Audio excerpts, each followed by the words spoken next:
j'espère que vous allez bien. Aujourd'hui, on se retrouve pour décrypter les énergies de la pleine lune qui va se passer ce vendredi 15 novembre à 22h28 heure de Paris dans le signe vénusien des Taureaux. Alors avant de commencer la vidéo, déjà, mea culpa, j'ai fait une erreur concernant Pluton. Pluton rentre dans le Verseau le 19 et non pas le 12. Voilà. J'ai fait une petite erreur, je m'en excuse parce que je sais qu'il y en a qui regardent tout de très très près, donc vraiment mea culpa. Je ne sais pas pourquoi j'ai parlé du 12 et non pas du 19 novembre. Voilà. Alors, on va parler de cette pleine lune qui se passe dans le signe des Taureaux. Donc, on est ici chez Vénus. La lune en Taureau, en règle générale, c'est une lune qui est douce, hein, qui on va dire, s'appuie sur ses sens, hein, les cinq sens, ce qui est de l'ordre de la sensualité aussi. Le taureau, c'est Gaïa, c'est la terre, c'est ce qui nous nourrit. En règle générale, les lunes en taureau sont assez épicuriens, parce qu'il y a aussi des messieurs qui portent, hein, bien sûr, la lune en taureau. Donc c'est un signe épicurien, c'est un signe de générosité, c'est un signe fixe qui a besoin de sécurité, qui a besoin de voilà, d'avoir sa petite routine aussi, n'aime pas trop les changements, hein. C'est pour ça que bon, ben, les taureaux, les ascendants taureaux ont le passage d'Uranus, hein, depuis quelques années maintenant, et pour encore une bonne année, puisqu'il va passer en Gémeaux en 2026.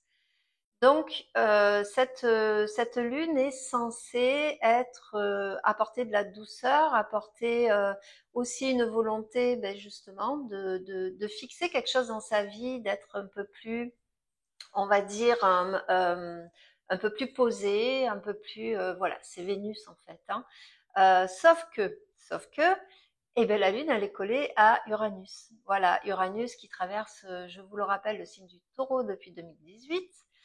Uranus qui n'est pas vraiment à l'aise, hein, puisque c'est quand même une planète de feu, l'uranium, hein. Donc d'ailleurs, quand il est rentré dans le taureau, je me plais toujours à le dire, mais je le répète ici, c'est que quand il est rentré dans le taureau, ben, la terre a tremblé pas mal, hein. Il y a eu des volcans qui se sont allumés à la chaîne comme ça, qui est tout à fait le propre d'Uranus, hein, quand il rentre dans un signe de terre tel que le taureau. Il sera beaucoup plus à l'aise en Gémeaux, car oui, c'est une planète qui se plaît beaucoup plus dans les signes d'air. Voilà.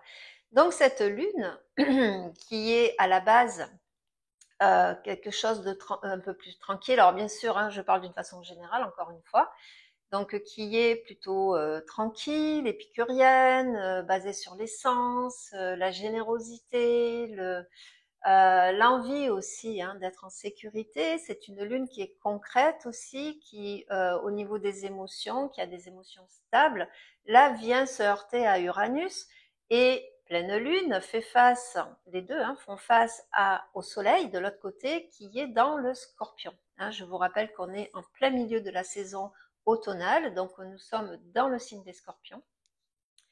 Au niveau du soleil. Donc, cette pleine lune va d'abord, toute seule, hein, nous parler donc de qu'est-ce que j'ai à apporter à ma vie, est-ce que j'ai quelque chose à transformer dans ma vie, justement pour trouver un peu plus de stabilité, un peu plus de sécurité, un peu plus de douceur aussi, hein. Je vous rappelle, encore une fois, signe vénusien.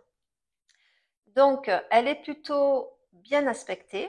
Elle fait un sextile à Neptune, elle fait un quintile, pardon, à Saturne et un trigone à Pluton. Et Pluton qui s'apprête toujours, hein, il est toujours en Capricorne pour cette pleine lune. Donc, mais là, il est vraiment à la fin du Capricorne, hein. Il termine de détricoter ce qu'il a à détricoter, hein, tout simplement. Et il est toujours face à Mars. Mars qui est rentré dans le signe du Lion depuis tout juste, enfin pour cette pleine lune, il sera à 3 degrés, donc il est vraiment au tout début du Lion. Et je vous rappelle que Mars va rétrograder dans le signe du Cancer, d'accord, que nous aurons cette opposition qui va poursuivre, hein, en quelque sorte son énergie. C'est une opposition pour moi qui va être dissociée puisque le lion fait face au Verseau et le Cancer fait face au Capricorne. Or, quand ils vont être en opposition, ils vont l'être notamment quand Mars va passer dans le Cancer, je vais y arriver, Pluton va passer lui dans le Verseau. Donc, c'est ce que j'appelle moi une opposition dissociée. On va un peu plus en parler tout à l'heure. Donc ce Pluton, il est sextile au Soleil, il est trigone à la Lune et à Uranus, et il est sextile aussi à Neptune. Donc ici, on a vraiment cette configuration assez énergique de poser quelque chose de concret dans nos vies, de prendre une décision parfois drastique, hein, parce qu'on parle de Mars et de Pluton aussi qui sont en opposition. Donc quelque chose de drastique, mais qui va aider finalement à dépasser une situation, à dépasser une façon de penser, à dépasser un état d'esprit, à dépasser, pourquoi pas, parfois ça peut être une maladie, parce qu'ici je vous l'ai pas dit, mais l'ascendant de cette pleine lune est Lion, hein, donc c'est rattaché au soleil hein, et à la maison 5. À la maison 5 où nous allons voir qui est habité ici dans cette pleine lune. Enfin, quoi qu'il en soit, Mars-Pluton en opposition, c'est aussi parfois un passage de force, c'est-à-dire on va chercher pour la transformation, on va chercher l'énergie de Mars ici qui est de poser les actions. Hein. Mars, je vous rappelle, c'est aussi relié au Bélier, là où il y a le nœud nord, toujours. Et donc, c'est poser vraiment, c'est décider vraiment de quelque chose en conscience pour pouvoir changer quelque chose dans la vie. Donc, il y a un besoin de changement, il y a un besoin de retournement aussi quelque part. Donc, cette pleine lune est intéressante. Alors, effectivement, ça peut parler de ce qui a cheminé depuis la nouvelle lune, ça peut remonter à plus longtemps. Enfin, quoi qu'il en soit, ce désir de transformer quelque chose dans nos vies, transformer quelque chose en soi-même, va être plus marqué, va être focus, hein, parce que c'est, on va dire, l'énergie d'une nouvelle lune, c'est de mettre la lumière hein, sur notre part émotionnelle aussi, qui est la lune. Et on peut s'apercevoir, alors ça peut aussi générer beaucoup d'émotions, parce qu'une lune Uranus, même si c'est en taureau, même si c'est en signe fixe, épicurien et tout ce qu'on veut, ça peut amener une émotion, on peut se rendre compte, il y a cette part de lucidité ici engendrée par l'énergie de Pluton,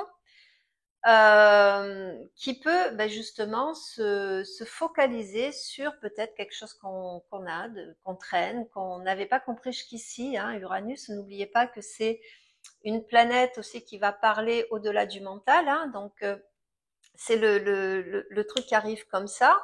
On peut très bien avoir un coup de foudre. On peut se battre pour une situation professionnelle, c'est-à-dire être un peu plus culotté que d'habitude, un peu plus véloce que d'habitude. On peut s'apprêter, changer quelque chose chez nous qui fait qu'on veut aboutir à une situation que on a construit dans sa tête, qu'on a cheminé.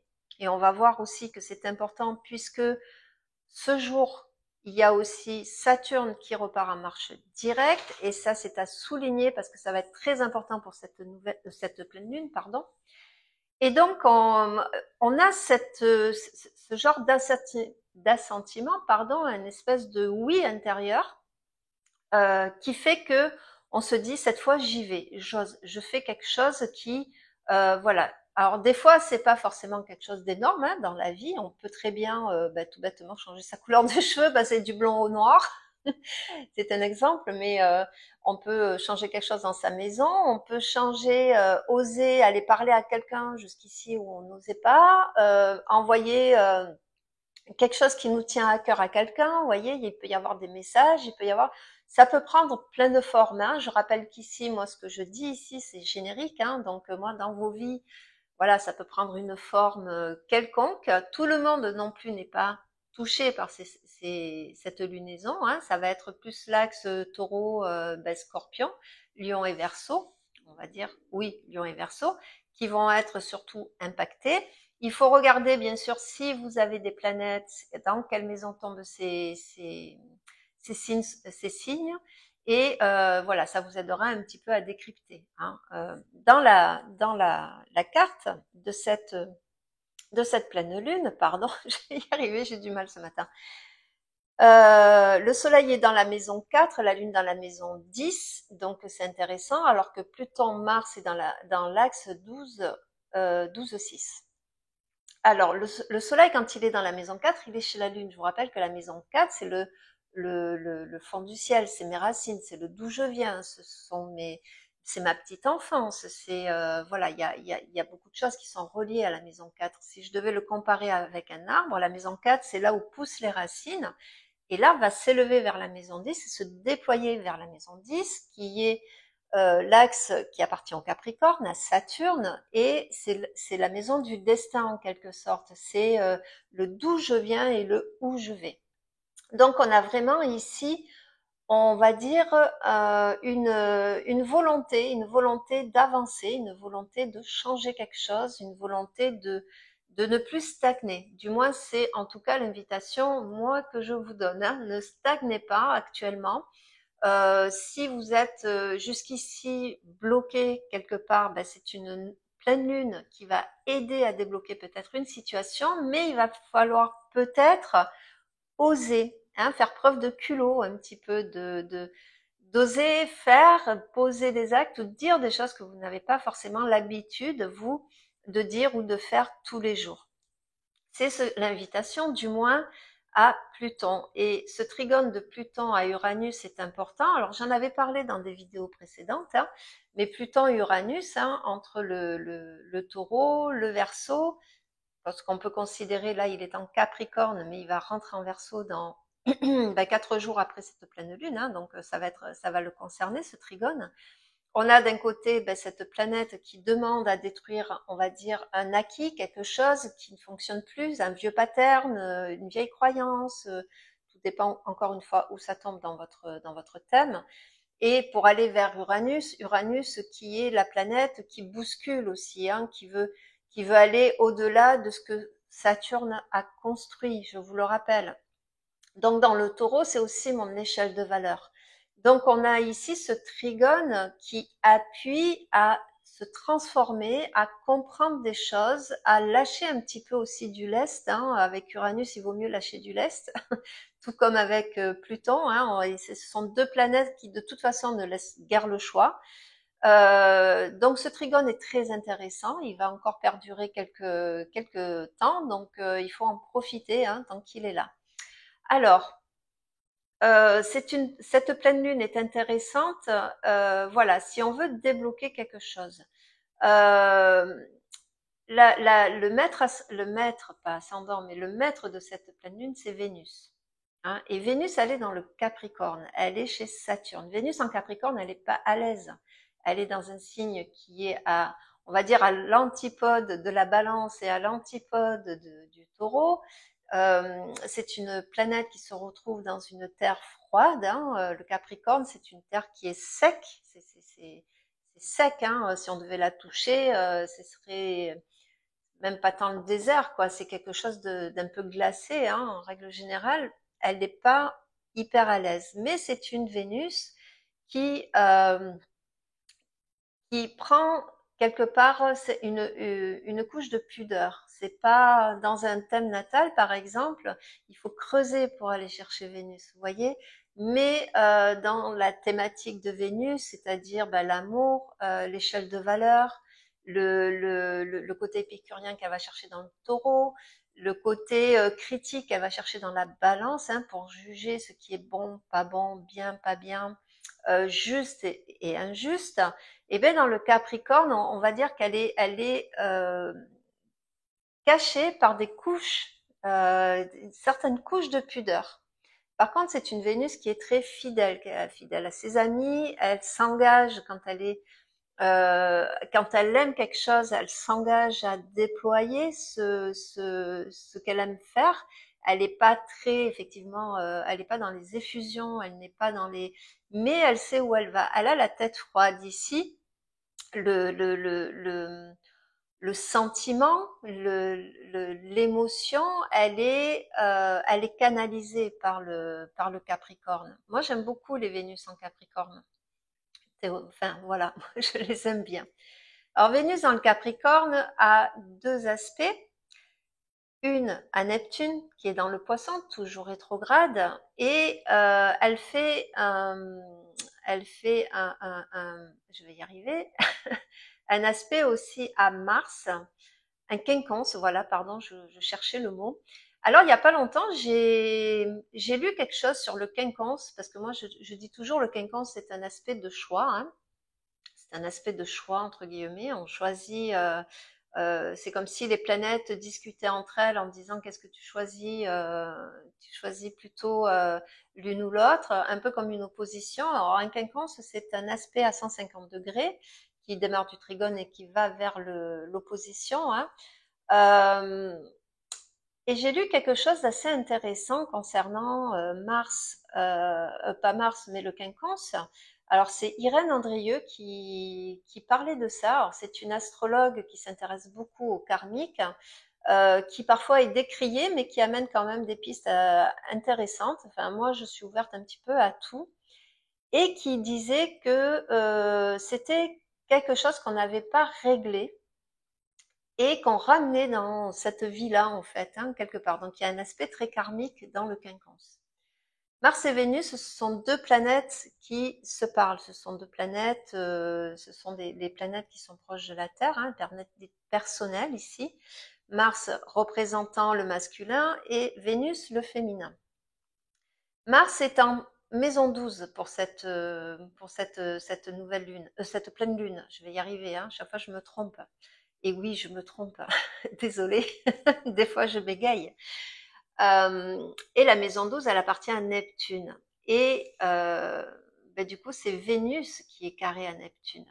Neptune qui est dans la maison 9, qui est toujours en poisson et qui vient nous parler peut-être ici, alors les carrés entre les deux sœurs, hein, je vous rappelle que Neptune est la grande sœur, l'octave supérieure de Vénus. Il y a peut-être quelque part relié à une déception, un désenchantement en fait, hein.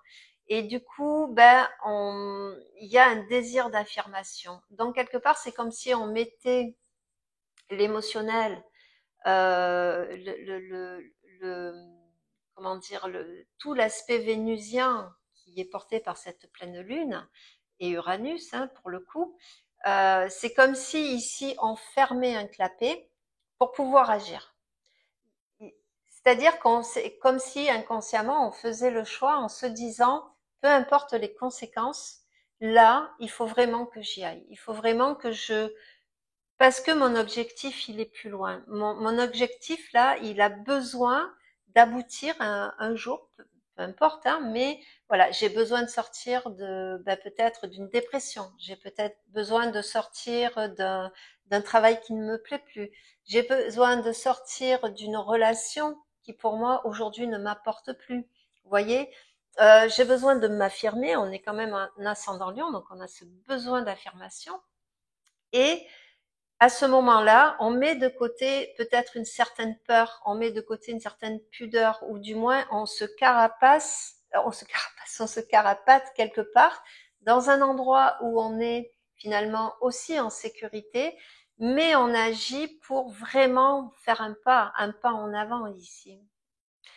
Alors, ce qu'il y a de bien, c'est que le jour de cette pleine lune, ou la veille, on va dire à quelques heures près, on a Saturne qui repart en mode direct.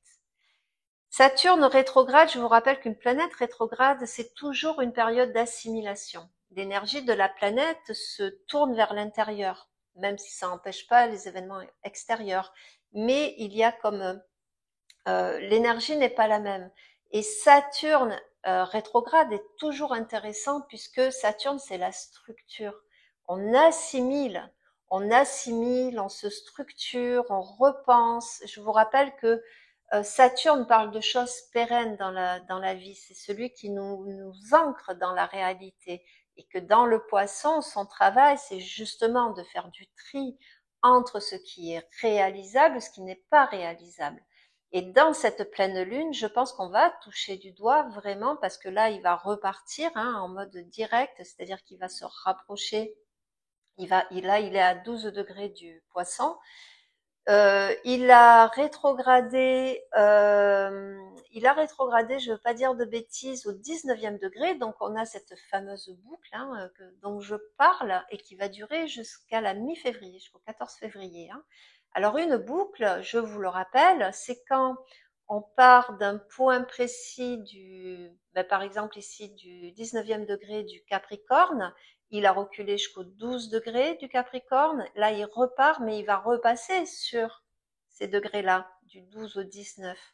C'est-à-dire que tout ce qui s'est passé du 19 au 12, tout ce que vous avez compris, tout ce que vous avez là, parce qu'il a démarré fin juin, il me semble, la rétrogradation a démarré fin juin. Donc tout ce que vous avez pu comprendre, assimiler, constater depuis cette période-là, finalement, il va y avoir un mot qui peut faire peur, mais qui est dans, dans son ensemble, il ne fait pas peur du tout. Ça va être la conséquence. C'est-à-dire que peut-être que dans cette période-là, consciemment ou pas, on a compris certaines choses, on a assimilé, on a peut-être eu des peurs. Vous voyez, moi par exemple, si je me prends en exemple, il y avait une situation que j'anticipais beaucoup et qui finalement s'est avérée, ben non, c'était pas si terrible que ça. C'était pas si terrible que ça et ça m'a rassurée et du coup, ben aujourd'hui, j'agis différemment.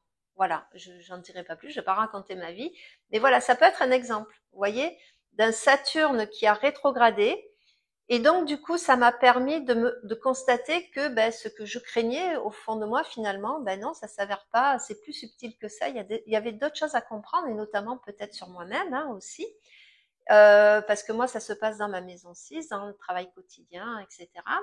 Et donc, ce Saturne qui repart, c'est vraiment ce côté concrétude, ce côté on va voilà, maintenant que tu as compris certaines choses et tout, on va pouvoir se mettre au travail, on va pouvoir faire du ménage, on va pouvoir déblayer un petit peu ce qu'il y a à déblayer pour que tu puisses aller sur ta route et pour que tu puisses vraiment aboutir à un moment donné dans le temps, parce que c'est pas, tout n'arrive pas du jour au lendemain, on le sait, ça demande du travail, ça demande des fois des renoncements, ça demande du culot, ça demande beaucoup de choses quand on veut aller vers un objectif qui nous parle, qui nous appelle. Donc, c'est vraiment une pleine lune qui est très intéressante pour ça. On va vers du concret, mais n'oublions pas que c'est aussi l'énergie du Scorpion, l'énergie du Scorpion, l'énergie martienne d'un côté, l'énergie de Pluton aussi de l'autre côté. Les deux sont en opposition. Et ça demande d'y aller, d'avoir ce courage, d'avoir cette volonté d'y aller, de pas avoir peur finalement. De toute façon, Saturne va répondre à vos questions là-dessus. Si vous vous êtes trompé quelque part, de toute manière, c'est pas grave, il va y avoir un réajustement là-dessus. Saturne, d'ailleurs, il demande un certain travail. Il est carré toujours à Jupiter, on en avait parlé, carré à Mercure aussi. Notre façon de parler, notre façon de penser, notre façon d'interagir avec les gens. Mercure Vierge, c'est notre côté analytique, le côté Gémeaux, là où il y a Jupiter justement. C'est le côté tout ce qui est curieux, connaissance, qu'est-ce qu'on a envie d'apprendre. Et donc là, le principal travail, ça va être peut-être de sortir des ornières encore une fois et d'avoir une pensée beaucoup plus structurée et beaucoup plus cohérente, de pas toujours gober bêtement entre guillemets ce qu'on nous dit, ce qu'on pense, voilà. Par contre, ça peut donner aussi ce fameux culot, comme je disais il y a pas longtemps, c'est-à-dire que dans son rôle de communicant, carré à Saturne dans le Poisson, Mercure, il a plus envie de faux semblants. Il a envie d'authenticité quelque part. On est aussi dans l'énergie du Scorpion, il faut pas l'oublier. Cette pleine lune se passe dans le Scorpion aussi. Et ce côté envie d'authenticité, envie de connaître des gens authentiques, envie d'avoir la bonne information pour pouvoir avancer tout simplement. Donc il peut y avoir un ras-le-bol des mensonges, un ras-le-bol peut-être de gens qu'on sent qui sont pas forcément toujours sincères avec nous, par exemple. Et du coup de se repositionner à l'intérieur et se dire bon ben j'ai plus envie de ça dans ma vie, j'ai plus envie d'avoir affaire à une situation, encore une fois, à des personnes qui me mènent par le bout du nez, à des gens qui vont décider pour moi ce que je dois faire ou pas. Donc c'est le travail demandé dans cette configuration de Saturne qui repart, mais qui repart, on va dire, en mode un peu guerrier ici. L'air de dire, comprends que dans le poisson, hein, on peut te mener par le bout du nez, on peut te mener en bateau quelque part, mais tu peux aussi t'amener en bateau. Hein, il faut réfléchir aussi à ce que je crois, à ce que je sais de moi, à ce que je pense de moi. Est-ce que je suis capable de faire ci? Est-ce que je suis assez performante pour faire ça? Hein. Euh, voilà. Et finalement, il y a cette ouverture à faire. Je vous rappelle quand même que Pluton et Saturne, parce que les deux travaillent ensemble, l'air de rien. Donc là, pour l'instant, ils se sont rencontrés en 2020 avec Jupiter. Hein. Ce sont trois planètes vraiment qui nous parlent là à l'heure actuelle, puisqu'en 2020, nous avons eu cette fameuse rencontre Pluton, Saturne, Jupiter, nœud sud. Rien que ça, dans le Capricorne, hein, au moment vous le savez. Voilà, donc là, on est en train de travailler vraiment quelque chose qui s'est transformé, mais bien sûr, ça prend du temps. Bien sûr qu'on a cheminé depuis, bien sûr qu'il y a eu des choses qui se sont passées, hein, et à ce moment-là, là, on est à un point où effectivement, il faut avancer, il faut mettre certaines choses de côté. Et c'est d'ailleurs, c'est assez intéressant, c'est que Saturne, il est quand même, euh, alors je ne veux pas vous dire de bêtises, oui c'est ça, il est quand même à la pointe d'un T carré entre Mercure, Jupiter et lui, donc un T carré. Hein. T carré, ce sont deux aspects tendus du carré plus une opposition. Donc l'opposition se passe, comme je l'ai dit, entre Jupiter et Mercure, hein, deux planètes ici qui va, en plus dans l'axe Sagittaire et Gémeaux, on est bien ici dans la connaissance, hein, il y a vraiment quelque chose à aller, l'info à aller trouver, hein, à creuser ici, peu importe l'info, hein, je vous parle pas des informations forcément, mais il peut venir à votre oreille, hein, quelque chose qui finalement bouscule quelque chose qui jusqu'ici était, on va dire, acquis, stable, hein, et qui va nous permettre et aider de tourner un peu le regard de biais, voilà, comme ça. Hein. Donc, elle est assez dynamique cette pleine lune. On va parler aussi de Neptune, Neptune qui, mis à part avec Vénus qui est en carré, hein, donc sort de la désillusion ici de certaines croyances, hein, voilà. Alors selon votre cas, on peut aussi traverser une période de déception. Hein. On avait mis un projet en place, il y a quelque chose qui ne fonctionne pas. Alors le challenge ici, ça va être est-ce que tu laisses tout tomber ou est-ce que finalement tu repenses ton projet. Hein. Enfin moi, je sais que personnellement, quand on a un projet, ça demande du travail. Il faut pas baisser les bras de suite. Hein. Ne tombez pas dans le piège de dire si ça ne fonctionne pas, ça n'est pas pour moi.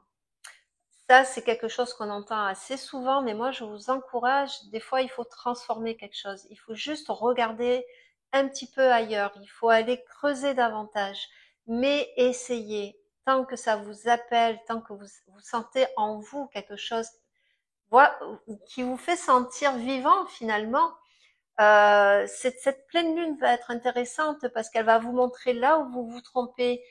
Mais quand on se trompe, c'est pas forcément un constat d'échec. C'est juste qu'on s'est trompé. Vous voyez, donc il faut corriger. Hein. C'est comme à l'école. Hein. Rappelez-vous, quand on était à l'école, des fois on se trompait, on se corrigeait. Voilà, on devait recopier le mot si on l'avait mal écrit. Et il faut garder ça en tête. Hein. Il faut oser faire les choses. En tout cas, c'est ce qu'appelle cette pleine lune. Neptune est très bien aspectée, sinon elle est sextile bon, à Pluton, on le sait, pardon, mais aussi à la Lune Uranus. Elle est trigone à Mars et elle est trigone au Soleil. Donc on a bien ici quelque chose qui appelle. On est ici dans cette suivez l'intuition, n'écoutez pas forcément. Alors, bien sûr, il y a des gens qui vont vous conseiller, qui vont, comme moi ici, j'essaye de vous guider au mieux, mais rien n'est pris pour argent comptant. Les personnes ne sont pas à votre place à vous. Elles ne vivent pas ce que vous vivez. N'oubliez pas que Neptune, c'est aussi les lunettes qu'on porte, et on a tous des lunettes différentes. Ok? C'est votre réalité se passe aussi à l'intérieur. Elle part de l'intérieur de votre réalité. Et cette réalité, elle a peut-être besoin aujourd'hui de s'exprimer, de parler, de se transcender vers quelque chose, d'affirmer quelque chose. Hein. N'oublions pas qu'elle est ascendant Lion.